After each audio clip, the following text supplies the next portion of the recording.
Good day everyone, my name is Andre Vidal Encontro and I'm going to report about the SALT 1 or Sloping Agricultural Land Technology.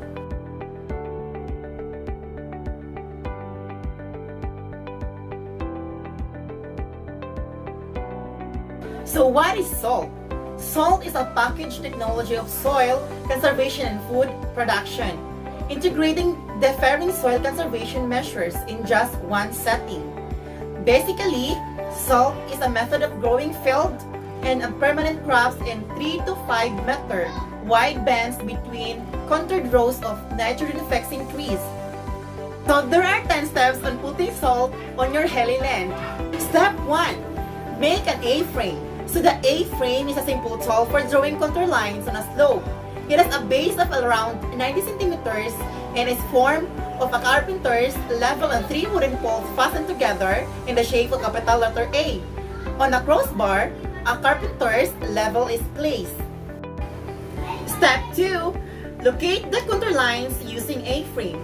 So the A1 frame's leg is placed in the ground, and the other leg is swung until the carpenter's level indicates that both legs are touching the ground at the same level. A stake is driven beside at the rear frame's first leg by a helper. The level finding procedure is repeated every 5 meters with the stakes until a complete line is laid out. The contour lines are spaced 3 to 5 meters apart. Step 3. Prepare the contour lines. Prepare the contour lines after you've found and marked them, so they're ready to plant. Each area to be prepared should be 1 meter wide. During plowing, the stakes will act as a guide. Step 4. Plant seeds of nitrogen-fixing trees and shrubs. 2 furrows are set out for each contour line that has been established. Plant 2 to 3 seeds per hill, spacing them 1/4 inch apart. Cover the seeds with a thick layer of dirt.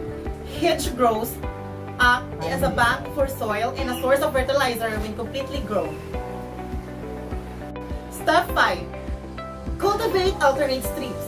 A strip or alley is the area of land between the thick rows of nitrogen-fixing trees and shrubs where the crops will be sown. It's better to cultivate on alternate strips because the soil is held in place by the unplowed patches. Alternate cultivation will avoid erosion. Step 6. Plant crops. Permanent crops such as coffee, cocoa, banana, citrus, and others with similar heights can be sown at the same time as nitrogen-fixing species. Only the planting locations are removed and dug in non-cultivate regions, and then only ring weeding is used until the hedgerows are large enough to hold the soil in place. And every third strip, plant perennial crops to avoid shadowing. Tall crops should be planted at the bottom of the land. Step 7. Plant short-term crops. Plant short and medium-term revenue-producing crops, which are the pineapple, ginger, taro, potato, peanut, mangben, melon, sorghum, corn upland rice, and so on. Between the strips are permanent crops as a source of food and regular money, while the permanent crops bear fruit. Short plants are shaded by tall plants. Thus, swans are put between them. Step 8. Trim the contour hedgerows regularly. Every 30 to 45 days for the first year after the planting the hedgerows, cut the hedgerows to a height of 40 centimeters from the ground. Cut leaves and twigs should always be piled near the base of the crops. These cuttings are a great source of organic fertilizers for the plant.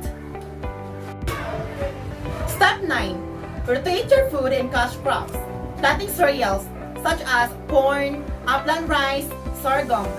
Tubers such as sweet potato, cassava, gabi, and other crops such as pineapple, castor bean. On strips were legumes such as mung bean, bash, sitaw, peanut, were previously planted and vice versa, is an effective strategy to rotate. This approach will aid in the preservation of the soil's fertility and health. Weeding and pest control are 2 more crop management methods that should be done on a regular basis. And the last one is maintain your SALT 1 farm. Aside from ensuring that you have enough food and money, one of the most essential advantages of utilizing Salt 1 is that it prevents soil erosion.